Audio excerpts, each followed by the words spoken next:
हरे कृष्णा। तो कल हमने नाम रामायण के ऊपर चर्चा करना प्रारंभ किया था। आ, लक्ष्मणाचार्य हमने देखे थे। दक्षिण भारत के एक बहुत बड़े संत हुए जिन्होंने 108 भगवान राम के नामों के द्वारा संपूर्ण रामायण का प्रवाह बताया हुआ है। और हर एक नाम बड़ा विशेष है। रामायण के 7 कांड है। हमारा मानस है कि हम लोग कम से कम बाल कांड पूरा करें। कल हमने बाल कांड प्रारंभ किया था, जिसमें पहले 5 नाम भगवान राम जी के तत्व के बारे में बताए गए थे। शुद्ध ब्रह्म परात्पर राम, कालात्मक परमेश्वर राम, शेषतल्प सुख निद्रित राम, ब्रह्माद्यामर प्रार्थित राम, चंड किरण कुल मंडन राम, श्रीमद दशरथ नंदन राम। और यहाँ से फिर छठे से आगे भगवान राम का जन्म और उनकी लीलाएं प्रारंभ होती है। कौसल्या सुखवर्धन राम, विश्वमित्र प्रियधन राम, घोर ताटका घातक राम, मारीची आदि निपातक राम। तो इस प्रकार से हमने भगवान के पहले 10 नामों की चर्चा की थी। हम आप सभी के आशीर्वाद से अभी इस चर्चा को आगे बढ़ाएंगे। भगवान का 11वां नाम बताया गया है, कौशिक मख संरक्षक राम। संरक्षक राम ये है जो रक्षा करने वाले हैं। मैं उन भगवान राम की शरण ग्रहण करता हूं जिन्होंने कौशिक, ये विश्वामित्र मुनि का ही एक नाम है। मख का अर्थ होता है यज्ञ। कौशिक मख यानी विश्वामित्र का यज्ञ, जिन्होंने विश्वामित्र के यज्ञ का संरक्षण किया, उन श्री राम की मैं शरण ग्रहण करता हूं। तो हम पिछले सत्र में भी देखे थे कि घोर ताटका घातक राम, उन्होंने ताटका का वध किया था, मारीची को निपात करके दूर समंदर में फेंक दिया था। तो इस प्रकार से विश्वामित्र मुनि, इनके जो यज्ञ था उसकी रक्षा की थी, संरक्षण किया था। विश्वामित्र यह नाम ही दर्शाता है, विश्वामित्र जो विश्व के मित्र है, जो संपूर्ण विश्व के हितैषी है। और वास्तव में विश्वामित्र मुनि जो यज्ञ कर रहे थे वो संसार के हित के लिए था। जिस प्रकार से हम श्रीमद् भागवत में भी देखते हैं, नैमिषारण्य में जो 88,000 ऋषि मुनि एकत्रित आए थे, वो विश्व की कल्याण की भावना से वहां पर एकत्रित हुए थे। यही विश्वामित्र यानी विश्व का हित करने वाले कौशिक ऋषि वो यज्ञ कर रहे थे, मख यानी यज्ञ कर रहे थे। उनकी रक्षा प्रभु श्री राम ने की, संरक्षक राम। तो हम जब भी किसी भी विश्व के कल्याणमय कार्य में त्याग इत्यादि करते हैं और भगवान राम की शरण ग्रहण करते हैं, तो प्रभु श्री राम उनकी रक्षा अवश्य करते हैं। जिस प्रकार से प्रहलाद की रक्षा नरसिम्हदेव इन्होंने की, संपूर्ण विश्व की रक्षा प्रभु श्री राम इन्होंने रावण इत्यादि का वध करके की। तो जब भी कोई व्यक्ति इस प्रकार से विश्व के कल्याण के लिए अपनी ओर से कुछ त्याग करता है, विश्व का मित्र बनना चाहता है, उसकी रक्षा भगवान राम स्वयं करते हैं। और इस प्रकार से कई सारे उदाहरण हम लोग देखते हैं शास्त्रों में भी, और वर्तमान में भी हम लोग देखते हैं कि किस प्रकार से जो भी इस प्रकार से विश्व के कल्याणमय कार्य में लगा हुआ है, और विश्व का सबसे बड़ा कल्याण होता है भगवान के नामों का वितरण करना, ग्रंथों का वितरण करना। और जब हम उस कार्य में लगते हैं तो भगवान द्वारा हम संरक्षित होते हैं। यह है भगवान का नाम, कौशिक मख संरक्षक राम। आगे है 12वां नाम, श्रीमद अहिल्या उद्धारक राम। मैं उन राम की शरण ग्रहण करता हूं जिन्होंने अहिल्या का उद्धार किया। तो विश्वामित्र मुनि अभी यज्ञ इत्यादि पूरा हो गया है और निकल पड़े हैं प्रभु श्री राम को लेके। रास्ते में उन्हें एक पत्थर दिखाई देता है और विश्वामित्र मुनि इंगित करते हैं कि इनका इनके ऊपर आप चरण रखिए। और जैसे ही प्रभु श्री राम चरण रखते हैं, वहां से बहुत सुंदर अहिल्या देवी प्रकट हो जाती है। तो हम सभी को तो पता है कि अहिल्या जो थी वो गौतम ऋषि इनकी पत्नी थी, और इंद्र ने छलपूर्वक उनका संग किया था। तो इसलिए गौतम ऋषि ने अहिल्या को शाप दिया था कि आप पत्थर बन जाइए। पत्थर ही बनने का शाप क्यों दिया था? क्योंकि ऐसा बताया जाता है, ये दो प्रकार के व्रत होते हैं। एक है ब्रह्मचर्य व्रत और दूसरा होता है पतिव्रता व्रत। इन व्रतों में कहा जाता है कि यदि किसी पर पुरुष या किसी पर स्त्री का जब संपर्क हो, उस समय व्यक्ति के हृदय में कुछ विकार उत्पन्न न हो। जैसे यदि पत्थर के साथ यदि कोई स्त्री संपर्क करती है या पत्थर के साथ पुरुष संपर्क करता है, तो पत्थर में कोई विकार उत्पन्न नहीं होगा। तो उस प्रकार का बर्ताव अपेक्षित था। जब इंद्र आए थे अहिल्या का संग करने के लिए, तो उसका व्यवहार पत्थर की तरह अपेक्षित था, लेकिन उन्होंने वैसा व्यवहार नहीं किया। इसलिए गौतम ऋषि ने अहिल्या को पत्थर बना दिया। यदि वो पत्थर के जैसा व्यवहार पहले ही करती थी, विकार उत्पन्न नहीं होते थे, तो शायद उन्हें पत्थर नहीं बनना पड़ता था। तो इस प्रकार से अहिल्या उन्हें शाप दिया था गौतम ऋषि ने, और अहिल्या ने जो है फिर बाद में अपनी गलती को स्वीकार कर लिया था, पछतावा किया था, गौतम ऋषि की क्षमा भी मांगी थी। और फिर उस शाप के रूप में उन्होंने कहा था कि प्रभु श्री राम जब आएंगे यहाँ पर, वे तुम्हारा उद्धार करेंगे। और उसी प्रकार से विश्वामित्र मुनि, जो कि विश्व का कल्याण करने वाले हैं, विश्व के हितैषी है, तो अहिल्या के भी हितैषी है, वो लेके आते हैं। और प्रभु श्री राम जब अपना चरण रखते हैं तो अहिल्या का उद्धार हो जाता है। और अहिल्या का उद्धार होने के पश्चात, अहिल्या का उद्धार क्यों हुआ, तो बताया जाता है कि एक तो अपनी गलती का एहसास और उनकी क्षमा याचना, और दूसरा, हालांकि वो पत्थर बनी हुई थी, लेकिन ऐसा बताया जाता है कि वो सचेत पत्थर थी।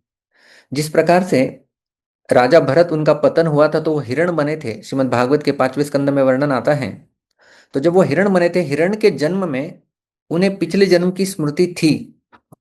उसी प्रकार से अहिल्या जब पत्थर बनी थी तो उसे पिछले जन्म की स्मृति थी कि मैंने क्या गलती की हुई है, और गलती का पछतावा था। और उसके साथ साथ भगवान राम के नाम का जप वो किया करती थी, इसलिए अहिल्या का उद्धार होता है। बहुत सुंदर एक श्लोक में बताया गया है कि भगवान राम के चरण उनका स्पर्श केवल होने के कारण एक पत्थर भी उनका उद्धार हो गया अहिल्या के रूप में। हम यदि उसी प्रकार से भगवान के दो चरण कमलों की यदि सेवा करेंगे तो कितना लाभ हो सकता है। शिलापि तवांग्री क्षमा संगी रेणु प्रसादाद्धि चैतन्यमादत्त राम नरस्तत्पदद्वन्द्व सेवा विधानात् सुचैतन्यमेतीति किं चित्रमत्र। राम भुजंग प्रयात स्तोत्र, इसमें कई सारे श्लोक है, उसमें से ये एक श्लोक है। भुजंग प्रयात एक छंद है जिसमें प्रभु श्री राम की स्तुति की गई है। तो शिलापि तवांग्री क्षमा संगी रेणु, शिला यानी पत्थर, पत्थर के ऊपर भगवान के चरण की रेणु आई, और प्रसादादि चैतन्यमादत्त राम, भगवान राम ने उन्हें चैतन्य प्रदान कर दिया और उनका उद्धार हो गया। नरस्तत् पदद्वंद्व सेवा विधानात्, यदि पुरुष, जीवित पुरुष नर, तत्पदद्वंद्व सेवा विधानात्, यदि उन दो चरण कमलों की सेवा करता है, सुचैतन्य में ती किम चित्रमत्र, अरे पत्थर को तो उन्होंने चैतन्य प्रदान किया, तो हमें नर जीवित व्यक्ति यदि इन दो चरण कमलों की सेवा करता है, उनका आश्रय लेता है, तो वो उसे चैतन्य नहीं सुचैतन्य प्रदान करेंगे, यानी भगवत प्रेम प्रदान करेंगे। इसमें क्या आश्चर्य है।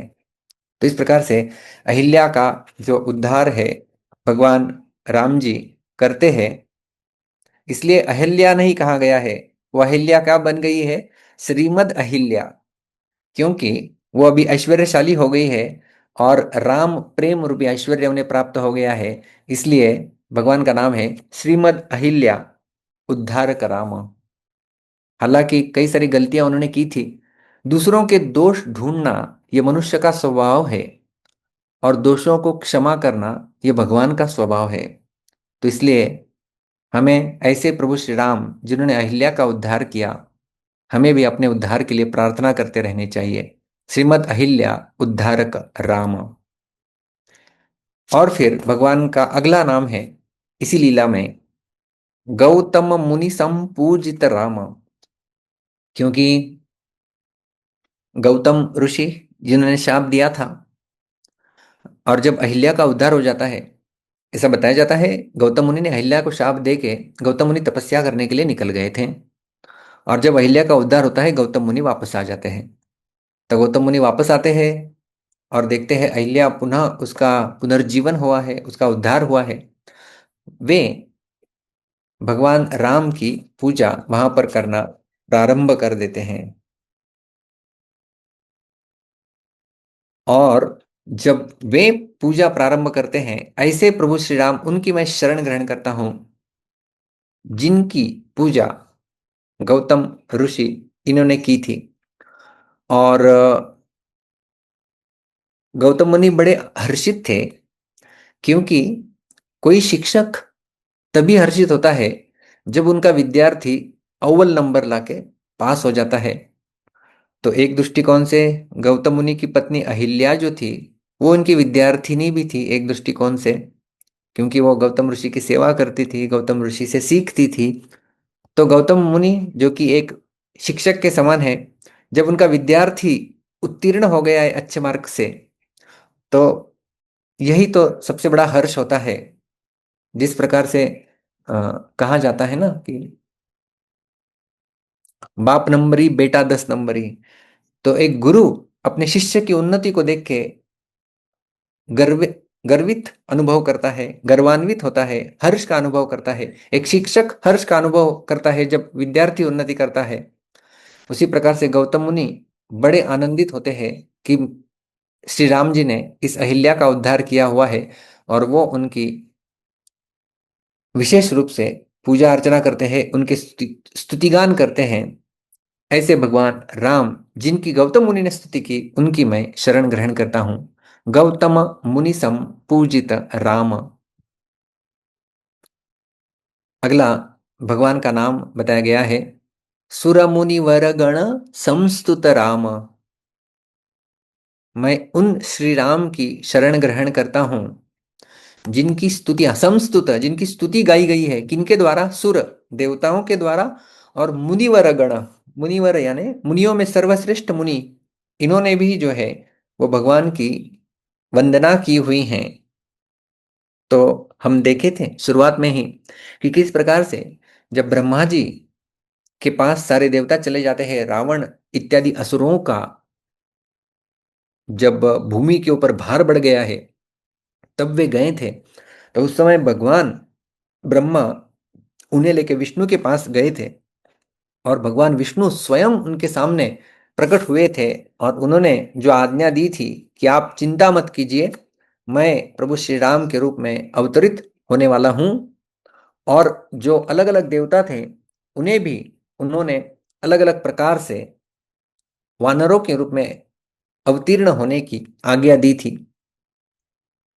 उन्होंने कहा था कि सूर्य आप भी आइए। तो सूर्य सुग्रीव बन के आए थे, इंद्र वाली बन के आए थे, कुबेर नील बन के आए थे, बृहस्पति तरु बन के आए थे, वरुण सुषेण बन के आए थे, और वायु हनुमान के रूप में आए थे।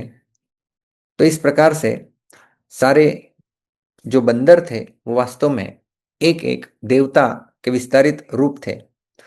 संस्तुत यानी प्रशंसा करना। इस संसार में हर कोई व्यक्ति कुछ कार्य करता है तो अपने कार्य की प्रशंसा चाहता है, कुछ प्रशंसा हो। यदि कोई व्यक्ति थोड़ा अच्छा काम करेगा तो उसकी प्रशंसा कौन करेंगे? हमारे परिवार वाले लोग थोड़ी प्रशंसा करेंगे, समाज थोड़ी प्रशंसा करेगा, समाज के श्रेष्ठ लोग थोड़ी प्रशंसा करेंगे, और ज्यादा से ज्यादा देश के लोग, संपूर्ण देश प्रशंसा करेगा, विश्व प्रशंसा करेगा, कोई बहुत ही अच्छा कार्य कर लेता है तब। लेकिन प्रभु श्री राम, उनकी प्रशंसा कौन कर रहे हैं?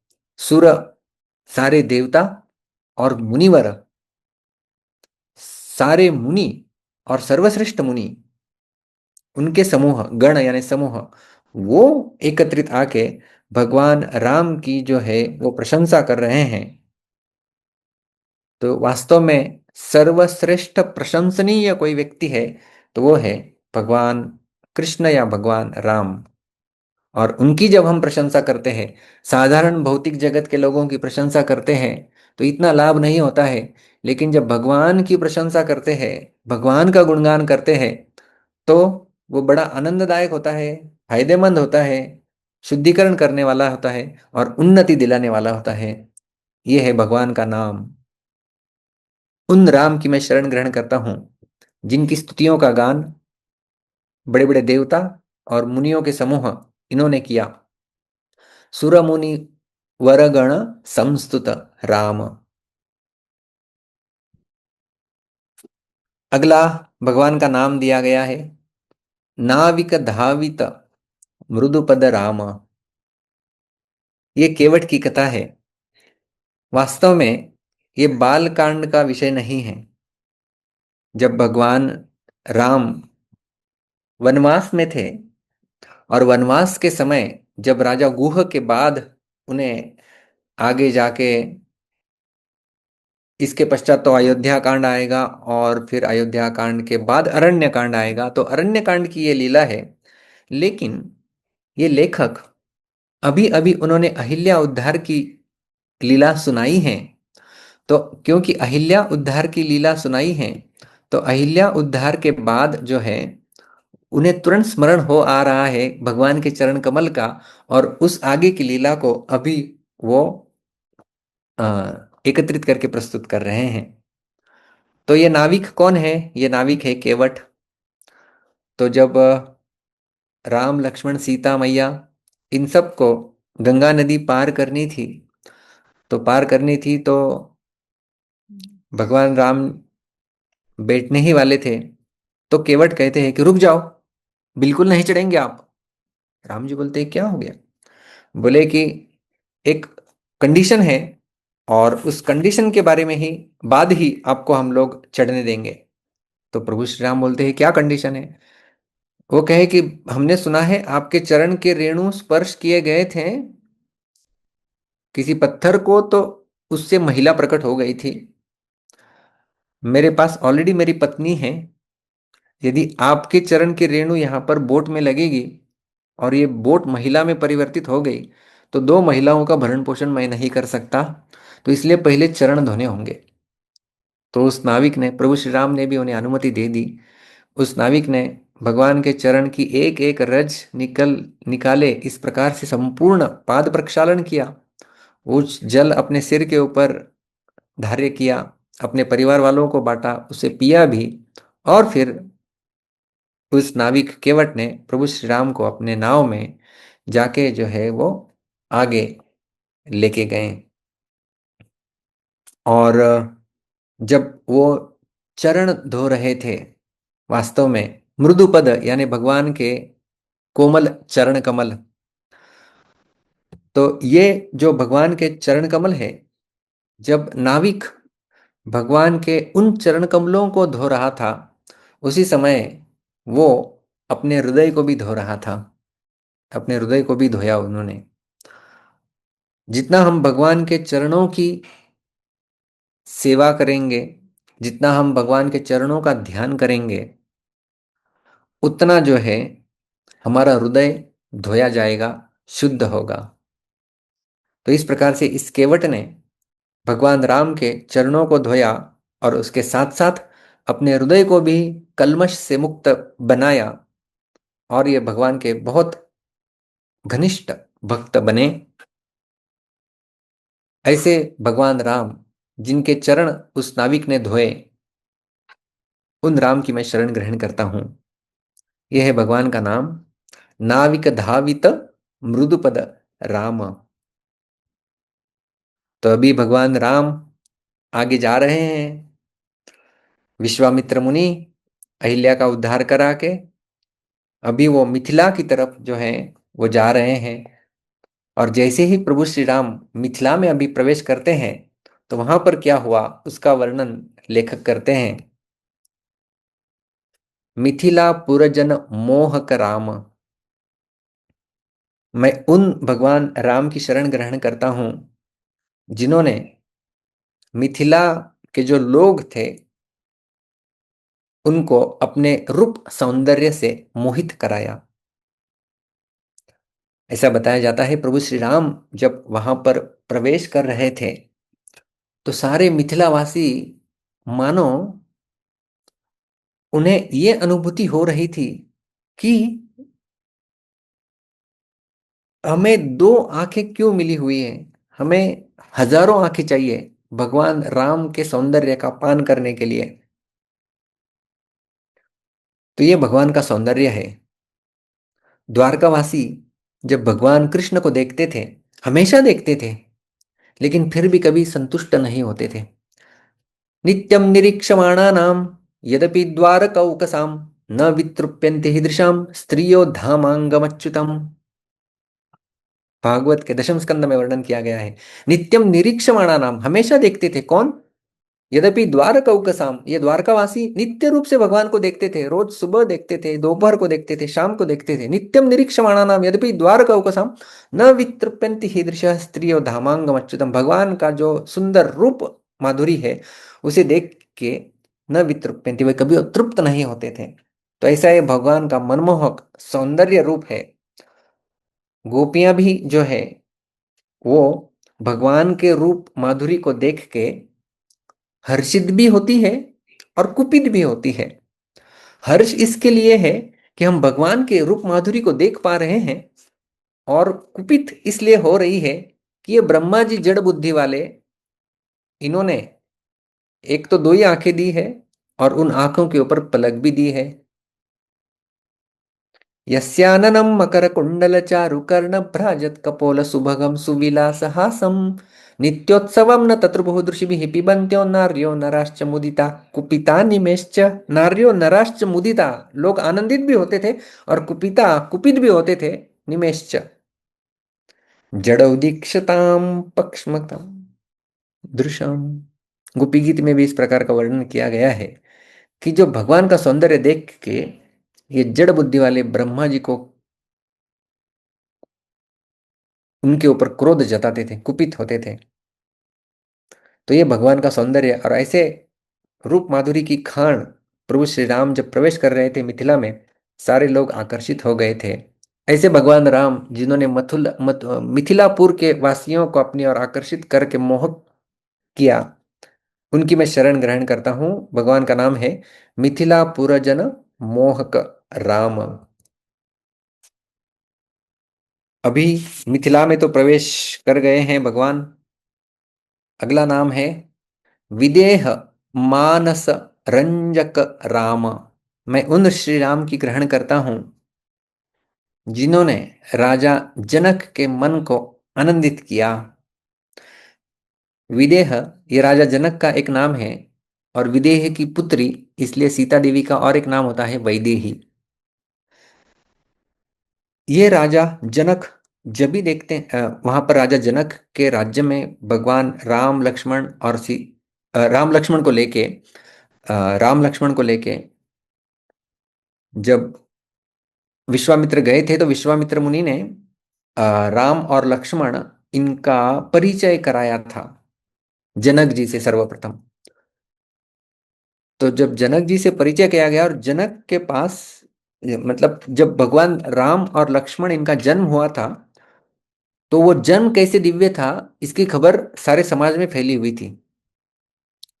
कल हमने देखा था कि किस प्रकार से पुत्र कामेष्टि यज्ञ के द्वारा जो पायसम उत्पन्न हुआ था उसको पी के कौशल्या और सुमित्रा इन्होंने अपने पुत्रों को जन्म दिया था, कैकेयी इत्यादि।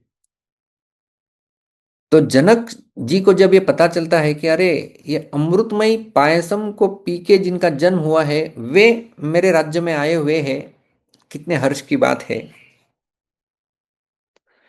और विश्वामित्र मुनि राम जी का गुणगान करते जा रहे थे, यही हो राम है जिन्होंने अभी अभी अहिल्या का उद्धार किया। और जैसे ही अहिल्या की उद्धार की बात बताई जाती है, वहां पर एक सदानंद ऋषि थे जनक राजा के महल में।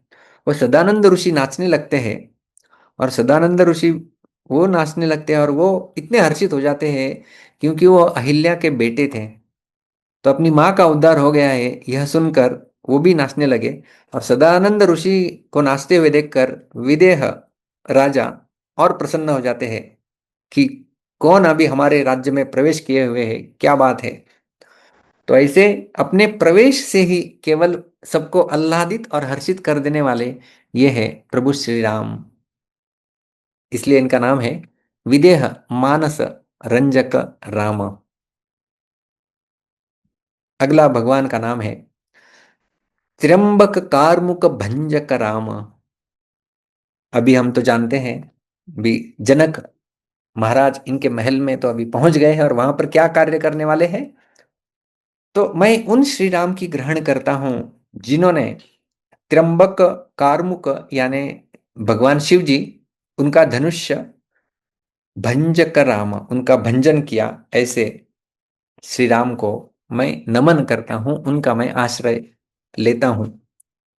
तो शिव जी के पास जो है वो एक महान धनुष्य था जिसे पिनाक नाम से जाना जाता है। भगवान कृष्ण का भी एक धनुष्य है जिसका नाम सारंग है। शिव जी के धनुष्य का नाम पिनाक है। तो ये शिव जी इन्होंने जब त्रिपुरासुर का वध किया था उस धनुष्य के द्वारा, वही धनुष्य आगे चल के राजा निमि को दिया गया था। और दशरथ महाराज राजा निमि के वंश में क्षमा करना, जनक महाराज राजा निमि के वंश में आते हैं। वो चंद्रवंश है। तो उनके वंश में आते हैं जनक महाराज। तो शिव जी का जो धनुष्य निमि को दिया गया, निमि से वो पास ऑन होते होते आगे चल के जनक महाराज को मिला हुआ था। तो ये उनके पास जो है वो आया हुआ है। और हम जानते हैं कि सीता देवी ने बचपन में ही वो जो धनुष्य था उसको उठाने के लिए हजारों सैनिक लगते थे, इतना वो भारी था। लेकिन एक बार सीता देवी ने ऐसे ही अकेले अपने बाएं हाथ से उसे उठा लिया था। और कहीं उन्हें पुल तोड़ना था या कहीं उनकी गेंद निकालनी थी, इस प्रकार से जो है उसका वर्णन किया गया है। तो दशरथ महाराज जी ने ये दशरथ क्यों मेरे मुख में आ रहा है, जनक महाराज जी ने यह संकल्प लिया था कि जो भी इस धनुष्य को प्रत्युंचा चढ़ाएगा उसी के साथ मैं सीता देवी का विवाह कराऊंगा। तो जनक महाराज बड़े परेशान रहते थे क्योंकि सीता का स्वयंवर का आयोजन जब किया गया था तो उस सीता के स्वयंवर में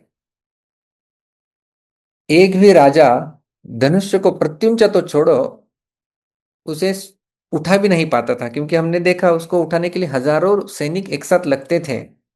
तो अकेला व्यक्ति कैसे उठाएगा। तो राजा जनक को मानो ये बड़ा खेद था कि ये कौन सी प्रतिज्ञा मैंने ली हुई है कि शायद इस धरातल पर कोई ऐसा जन्म लिया ही नहीं है क्षत्रिय जो मेरी सीता के साथ विवाह करेगा। लेकिन जब प्रभु श्री राम मिथिला में प्रवेश किए थे, एक आशा की किरण उनके सामने दिखी थी। और जब उस स्वयंवर में राम लक्ष्मण और विश्वामित्र मुनि पहुंचते हैं तो राम जी को सूचित किया जाता है कि आप आइए। तो सर्वप्रथम प्रभु श्री राम विश्वामित्र मुनि का आशीर्वाद ग्रहण करते हैं और आशीर्वाद ग्रहण करने के पश्चात वो 3 बार उस शिव धनुष्य की परिक्रमा करते हैं, उनको नमन करते हैं और उस धनुष्य को उठा लेते हैं। और किस प्रकार से बताया गया है कि अपने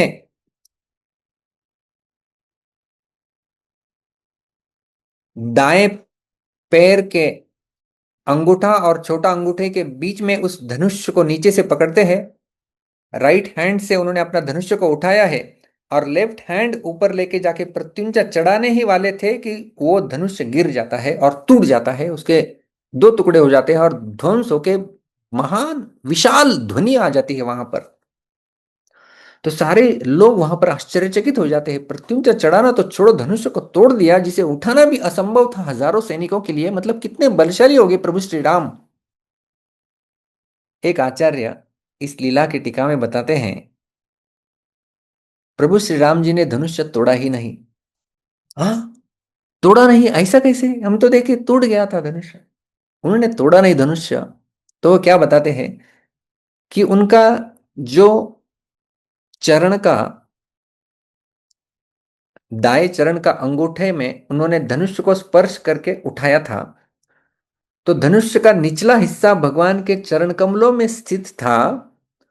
तो जो ऊपरी हिस्सा था धनुष्य का, वो सोचने लगा कि मैं ऊपर बैठ के क्या कर रहा हूं, वो निचला हिस्सा भगवान के चरण में है, मुझे भी भगवान के चरण में जाना चाहिए था। वो झुक गया और धनुष्य टूट गया। तो इस प्रकार से वर्णन किया गया है। प्रभु श्री राम, इन्होंने ये धनुष्य जो है वो तोड़ दिया, शिव जी का। त्र्यंबक कारमुक भंजक राम, ऐसे श्री राम जिन्होंने शिव जी के इस धनुष्य का भंजन किया, उनकी मैं शरण ग्रहण करता हूं। और जैसे ही अभी ये धनुष्य टूट गया है, तो क्योंकि ये सीता का स्वयंवर था, तो ये अगला भगवान का नाम है सीतार्पित वर मालिक राम। मैं उन श्री राम की शरण ग्रहण करता हूं जिन्हें सीता ने वरमाला पहनाई हुई है और अपने पति के रूप में स्वीकार किया हुआ है। तो ये सीता कल्याणम बड़ा सुंदर प्रसंग है कि जैसे ही धनुष्य फिर टूट जाता है, और ये तो स्वयंवर होने वाला है, स्वयंवर था। प्रभु श्री राम जब वहां पर धनुष्य को भंजन कर देते हैं, उसके पश्चात सीता तुरंत आगे आती है वरमाला लेके। प्रभु श्री राम रोक देते हैं। प्रभु श्री राम कहते हैं ये क्या है? तो उन्हें बताया जाता है कि ऐसा ऐसा स्वयंवर है, यहाँ पर जो भी इसका प्रत्युंचा चढ़ाएगा उसे ही सीता वरमाला पहनाएगी, ऐसी कंडीशन थी। लेकिन प्रभु श्री राम कहते हैं मुझे तो केवल धनुष्य तोड़ने के लिए कहा गया था, बाकी मुझे कुछ पता नहीं है। धनुष्य के ऊपर मैंने अपना अधिकार जताया, विश्वामित्र मुनि ने कहा था इसलिए मैं आया था। विश्वामित्र मुनि के आदेश से मैंने धनुष्य को प्रत्युंचा चढ़ाने का प्रयास किया, वो टूट गया। इसके आगे मुझे कुछ पता नहीं है। कोई भी स्त्री के लिए जब वो वर का चयन करती है, जिसे हम लोग देख रहे हैं स्वयंवर, स्वयं महिला अपने वर को जो चुनती है, तो मां सीता ने प्रभु श्री राम का चयन किया। तो बताया जाता है कि ऐसे तीन लक्षण होते हैं एक पुरुष के अंदर, जिसे एक स्त्री देखती है, जिसे वह अपने हृदय को समर्पित कर सकती हैं। सबसे पहला होता है उनकी शूरवीरता, दूसरा होता है उनका संभाषण कौशल्य, और तीसरा होता है अपना इंद्रिय निग्रह।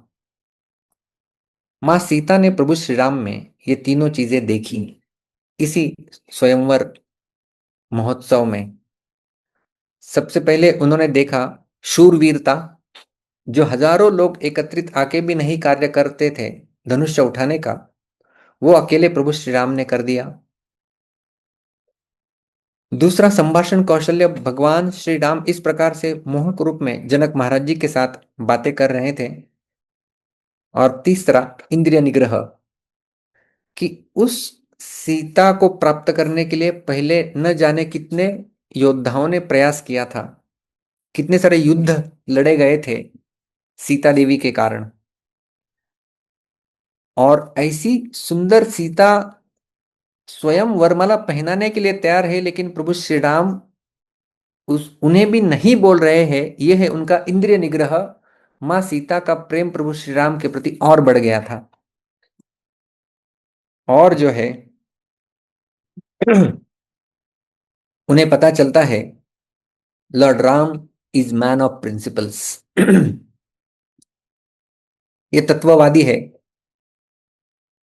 ये पुरुषोत्तम है, और इन्हीं को ही मैं चयन करूंगी। इस प्रकार से माँ सीता ने वरमाला जो है प्रभु श्री राम को पहनाई। ऐसे श्री राम जिन्हें माँ सीता ने अपने वर के रूप में चयन किया, उन्हें मैं नमन करता हूं। सीतार्पित वर मालिक राम। अगला भगवान का नाम है कृतवैवाहिक कौतुक राम। अभी जो है इनका विवाह होने वाला है। तो राम जी ने तो कहा कि ऐसे तो मैं विवाह नहीं करूंगा। विश्वामित्र मुनि को उनके पास जाइए। विश्वामित्र मुनि ने कहा कि ठीक है, हम योजना बनाते हैं। संदेशा भेजा गया अयोध्या में और वहां से दशरथ महाराज, जिनकी आयु काफी हो गई थी, दशरथ महाराज, उनके साथ साथ उनकी पत्नियां, ये सब लोग, मानो पूरी अयोध्या नगरी अभी मिथिला की ओर आ रही हैं। पालकी में बिठा के रानियों को लाया जा रहा है।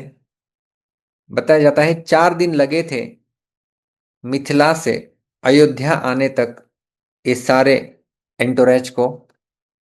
और जब सारे वहां पर एकत्रित हुए, जनक महाराज जो कि चंद्रवंश के थे और दशरथ महाराज जो कि सूर्य वंश के थे, तो मानो सूर्य और चंद्र का मिलन वहां पर हो रहा था।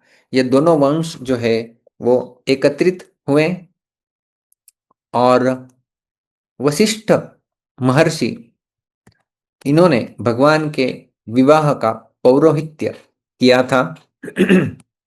और उस समय प्रभु श्री राम एक प्रतिज्ञा करते हैं, जिस प्रतिज्ञा के कारण सारे संसार में उनकी ख्याति और बढ़ी। भागवत में भी इसका गुणगान किया गया है।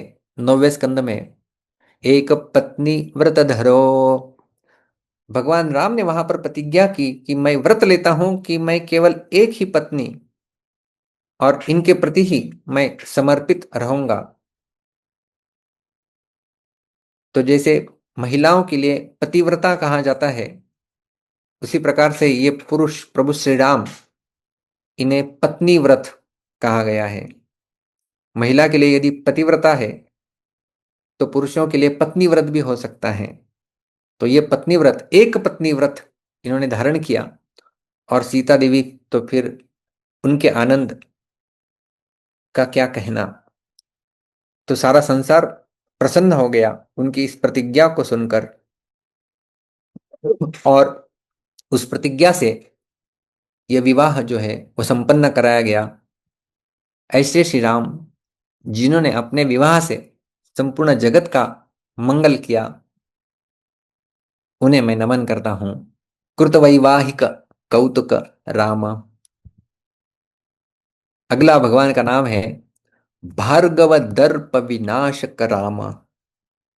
मैं उन श्री राम की शरण ग्रहण करता हूं जिन्होंने परशुराम जी के गर्व का दमन किया। तो ये सारे अभी विवाह करा के, अभी सारा, इतने सारे गिफ्ट्स वो अयोध्या से लेके आए थे, वो सारे जनकपुर में, मिथिला में सब छोड़े। उन्होंने भी कुछ गिफ्ट और दिए थे और सबका विवाह हो गया था। राम लक्ष्मण भरत शत्रुघ्न, इन चारों का विवाह हो गया था एक ही विवाह में, एक ही विवाह मंडप में। और ये सब अभी विवाह करने के पश्चात जब अयोध्या वापस लौट रहे थे, रास्ते में जाते जाते महाभयंकर वहां पर जो है बवंडर आता है, बिजलियां चमकने लगती है। और वशिष्ठ कहते हैं कि मानो कोई अशुभ लक्षण दिखाई दे रहे हैं, कुछ अशुभ घटना होने वाली है। और वहां पर प्रकट हो जाते हैं परशुराम जी। परशुराम जी, हम जानते हैं श्रीमद् भागवत में इनकी कथा भी आती है कि इन्होंने व्रत लिया था कि 21 बार इन्होंने संपूर्ण धरती को निक्षत्रिय कर दिया था। क्षत्रियों के प्रति बड़ा रोष उनका था, क्योंकि उनके पिता की हत्या के पीछे क्षत्रियों का बहुत बड़ा योगदान था। तो ये वहां पर जो है वो आते हैं और राम जी के सामने बिल्कुल खड़ा होके कहते हैं, तुमने शिव धनुष्य तोड़ा, इसमें कौन सी बात है, वो तो बच्चा भी तोड़ सकता है, मेरे पास विष्णु चाप है, विष्णु धनुष्य है, इसे कुछ करके दिखाओ। ऐसा बोले उसके पहले प्रभु श्री राम ने उनके हाथ से, और परशुराम ये बड़े स्विफ्ट माने जाते हैं, बड़े तल्लख माने जाते हैं, लेकिन एक क्षण के क्षणार्ध में उनके हाथ से छीन लिया धनुष्य और तीर लगाया और कहा, परशुराम जी से मैं इसे कहाँ छोड़ू। आपके ऊपर छोड़ू या आपके संचित पाप पुण्यों के ऊपर छोड़ू? तो वहां पर जो है वो प्रभु श्री राम प्रत्युंचा चढ़ाते हैं उस विष्णु चाप की, और वही वहां से जो है वो छोड़ते हैं, और वहां पर उनके पुण्य उनको क्षीण किया गया। और वास्तव में परशुराम का जो अवतार काल था वह समाप्त हुआ था। ये दर्प का अर्थ होता है दर्प, ये अहंकार, ये आसुरी प्रवृत्ति है। गीता के 16वें अध्याय में इसे आसुरी प्रवृत्ति में गिनाया गया है। दंभो दर्पो अभिमानश्च, तो ये दर्प जो है, ये गर्व या अहंकार जो है वो बड़ी विनाशक बात होती है। और परशुराम जी के अंदर पता नहीं ये दर्प जो है वो दिखाया गया था, और इस दर्प के कारण जो है व्यक्ति का पतन होता है।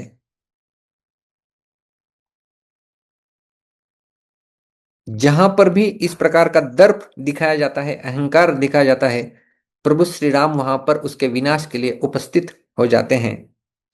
तो ऐसे प्रभु श्री राम जिन्होंने परशुराम जी के दर्प का विनाश किया, उन्हें मैं नमन करता हूं। यह है भगवान का नाम, भार्गव दर्प विनाशक राम। तो हमें भी भगवान से अपने स्वयं के अंदर जो दर्प है उसके विनाश के लिए प्रार्थना करनी चाहिए।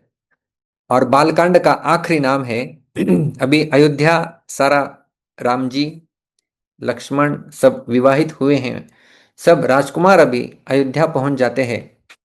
भगवान का नाम है श्रीमद अयोध्या पालक राम।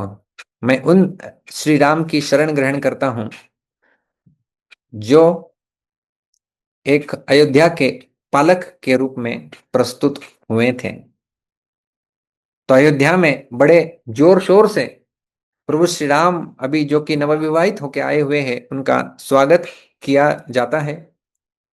प्रभु श्री राम अभी तक उनका राज्याभिषेक नहीं हुआ है, राजकुमार ही है, लेकिन वो इस प्रकार के साथ प्रजा के साथ उनका व्यवहार था मानो वो प्रजा के एक व्यक्ति ही हों। तो उनके साथ सम्मिलित होके वे कार्य करते थे। पालक का अर्थ होता है, हम सब जानते हैं स्कूल में जब हम जाते थे तो बोलते थे पालक उनके सिग्नेचर लेके आओ। पालक मीटिंग होती थी, पालक को बुलाओ, कौन आपका पालक है, कौन आपका पालन कर रहा है। तो इस प्रकार से अयोध्या के ये पालक के रूप में प्रभु श्री राम थे। और किस प्रकार से उन्होंने पालन किया था, पालन पोषण किया था। तो जो भी पालक होते हैं, ऐसा कहा जाता है कि physical, emotional, financial, intellectual and spiritual, ये 5 प्रकार के पालन की अपेक्षा की जाती है किसी पालक से, अपने पाल्य की, जिनका पालन हो रहा है। तो शारीरिक रूप से प्रभु श्री राम ने जो है वो इस प्रकार की सेना का आयोजन किया हुआ था। अयोध्या जिसको युद्ध में हराना मुश्किल है, ऐसी सेना का तैनात उन्होंने किया था। इस प्रकार से शारीरिक रूप में अयोध्या का, अयोध्या वासियों का रक्षण उन्होंने किया था। भावनाओं का रक्षण उनका किया था, इमोशनल प्रोटेक्शन, कि जब भी लोगों के, जो अयोध्यावासी थे, उनके यहाँ पर कुछ दुख होता था तो प्रभु श्री राम उनके दुख में शामिल होते थे। किसी का सुख और हर्ष होता था तो उस सुख में भी प्रभु श्री राम शामिल होते थे। इस प्रकार से इमोशनल प्रोटेक्शन प्रभु श्री राम ने किया। इंटेलेक्चुअल प्रोटेक्शन किस प्रकार से किया कि एक अच्छे प्रकार के आदर्श शिक्षकों को निर्माण करके वहां पर उन्होंने शिक्षा प्रणाली जारी रखी, इसके द्वारा उनका इंटेलेक्चुअल प्रोटेक्शन किया। Financial protection by making right policies and infrastructure in business so that the trade can grow. इस प्रकार से उन्होंने उनका, क्योंकि ऐसा बताया जाता है एक भी उस समय भिखारी नहीं रहा करता था। प्रभु श्री राम जब वहां पर थे उस समय सारे बिजनेसेस वहां पर फलित फुलित हुआ करते थे। और आखिर में स्पिरिचुअल प्रोटेक्शन जो कि उन्होंने दिया, लोगों को आध्यात्मिक गतिविधियों को कराने के लिए स्वयं के उदाहरण से उन्होंने प्रेरित किया। भगवान कृष्ण भी जब द्वारका में थे तो उनकी दैनंदिन जीवनी का वर्णन करते हुए उनके आध्यात्मिक जीवन का वर्णन सुखदेव जी करते हैं कि किस प्रकार से सुबह जल्दी उठ जाते थे, ध्यान करते थे, दान इत्यादि करते थे। उसी प्रकार से भगवान राम जी का भी जीवन अयोध्या में रहा। उनको देख के लोग आध्यात्मिक हो जाते थे और आध्यात्मिक क्रियाओं का पालन करना अपने जीवन में प्रारंभ करते थे। तो ऐसे श्री राम जी जिन्होंने अयोध्या वासियों का पालन किया, ऐसे श्री राम को मैं नमन करता हूँ। यह है भगवान का नाम, श्रीमद् अयोध्या पालक राम। तो जैसा कि मैंने कहा, नाम रामायण, इसमें 7 कांडों का वर्णन है, और पहले 22 नाम जो है वो बाल कांड के लिए रखे गए हैं। तो इस प्रकार से हमने 2 दिन में भगवान के 22 नामों का वर्णन करा के बाल कांड को समाप्त किया है, और यहीं पर हम विराम भी लेंगे। जय श्री राम। हरे कृष्णा। तो मैं धन्यवाद देना चाहूँगा महाराज जी को भी, जो भगवान राम का नाम विश्व भर में कीर्तन सम्राट के रूप में सबके सामने हर्षोल्लासित होकर प्रस्तुत कर रहे हैं। मैं धन्यवाद देना चाहूँगा पद्ममाली प्रभु को भी, कि उन्होंने रामनवमी के इस अवसर पर मुझे प्रभु श्री राम के बारे में कुछ कहने के लिए प्रोत्साहन दिया। और आप सभी को मैं धन्यवाद देना चाहूँगा कि आपने अपना बहुमूल्य समय निकाल के इस नाम रामायण का श्रवण किया। आप सब मेरे ऊपर इसी प्रकार से आशीर्वाद बनाए रखिए, ताकि भगवान के नाम में मेरा विश्वास और बढ़ते रहे, और इससे मैं स्वयं भी लूँ और दूसरों के प्रति भी इसका वितरण करूँ। बहुत बहुत धन्यवाद। हरे कृष्णा। ग्रंथराज श्रीमद् रामायण की जय। श्रील प्रभुपाद की जय। बहुत बहुत धन्यवाद श्रीमान कृष्णधन प्रभु जी।